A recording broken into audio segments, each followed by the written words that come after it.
everyone! So, ngayon guys, tayo ay mag-empake. So, itong empake na ito guys, ay i-empakehin ko yung mga gamit na na-receive ko sa una kong work kasi magre-resign na ako. So, una guys, itong winter vest na to. Yan, isang ganito. Tapos, dalawang long sleeve na uniform. Wala ng lamig. Kailangan ko isa ulit guys para safe tayo. At dalawang dry fit t-shirts. Isang blue pad. Isang green pad. Dalawang towel. Then, yung susi guys, at yung headset. So, yun siya guys. At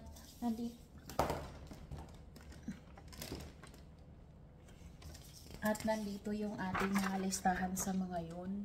Ayan siya, oh guys. Yan yung mga listahan natin. Tapos, nandito na rin yung ating resignation letter. So, ayun siya guys. Naka-ready na po ang lahat ng ito. Para po bukas, isasauli na natin ito lahat. At papasa na natin yung resignation natin, no guys. So, wag na yung tanungin bakit ako nag-resign. So, sa akin na yon, charing. So guys, it's not worth it nga 2 days ang duty ko. We're in 2 days na yon. Friday and Saturday night na 3 lang oras each night. So, hindi siya worth it na i-sacrifice ko yung buong weekend ko dyan. Like, for example, sa Friday, nandito yung asawa ko, so pwede kaming gumala. But then, hindi naman ako pwedeng gumala ng matagal kasi may duty ako sa gabi. So, kapag Saturday naman, so kami ay magsha-shopping or gagala naman kung saan-saan, hindi rin kami makapagtagal kasi gusto ko rin matulog sa hapon or mag-rest sa hapon bago pumasok sa work. So, hindi siya worth it guys. So, ayun siya guys. Magre-resign na ako sa una kong job, which is yung cleaning job. Kasi guys, kinancel din yung linggo ko kasi meron nang na-hire guys. Pero sa totoo lang, wala namang na-hire daw. Sabi ng friend ko, hindi daw pwede ng weekend yung tinutukoy na bagong hire. Kaya nung nakaraang linggo, yung kaibigan ko ang pinang duty. So, which is okay lang din naman sa akin kasi magkaibigan naman kami. Ang ano ko lang guys, hindi worth it yung 2 days lang na papasok ako tapos mamasahe pa ako sa taxi 31 or 32 back and forth, no, kasi gabi akong pupunta tapos yung bus lalakarin ko pa, so mag-taxi na lang ako. So kaya yun guys, tayo ay magre-resign na. So nag-start tayo nung February 21, so tayo ay matatapos bukas. So bukas ako magpasa ng resignation guys. So, ayun siya guys, hindi nakakalungkot kasi marami namang trabaho dito sa Australia.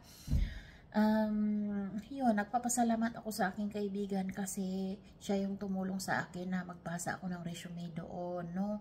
So, ayun guys, marami din akong lesson na natutunan dito.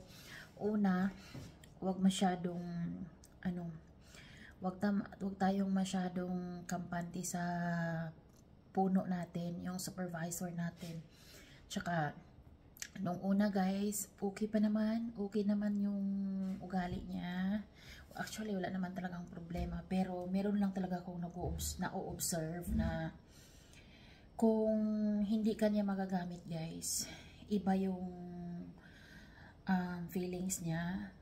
For example, kung hindi kanya pwedeng magagamit ngayong araw dahil kailangan kanya, tapos ayaw mo, mag-iba ang tono niya, mag-iba as in, hindi niya sasabihin diretso sa'yo, pero sasabihin niya doon sa kaibigan ko. Eh, syempre yung kaibigan ko yun eh.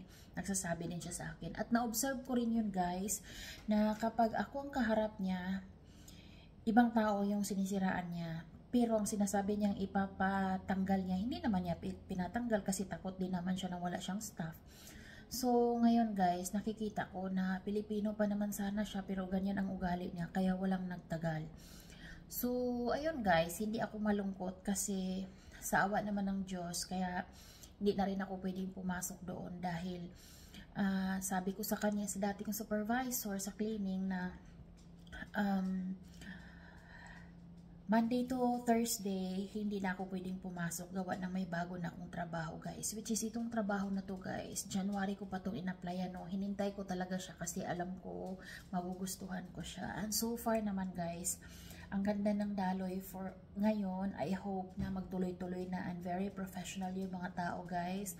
Wala ka makikitang chismis or whatever, yung Filipino style.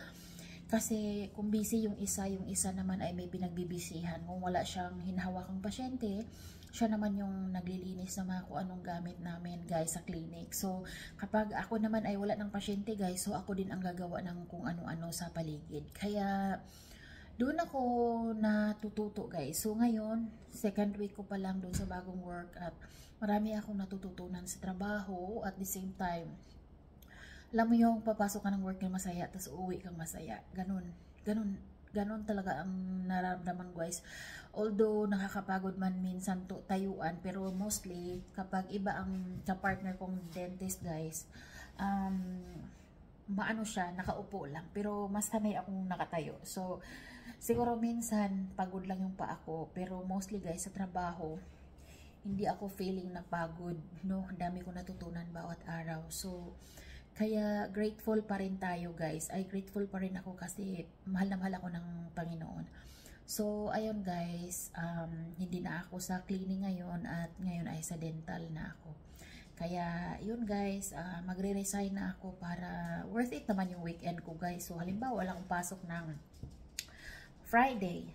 So, Friday nasa bahay ako, so makapaglinis pa ako lahat-lahat. Tapos, Saturday, kapag wala akong pasok guys, nandito yung asawa ko, so magkapagusto kami na kung saan-saan kaming umalis. Tapos, Sunday, kung aalis yung asawa ko, andito ako makapag-prepare ng kanyang mga things. Hindi ako magmamadali, no? Diba?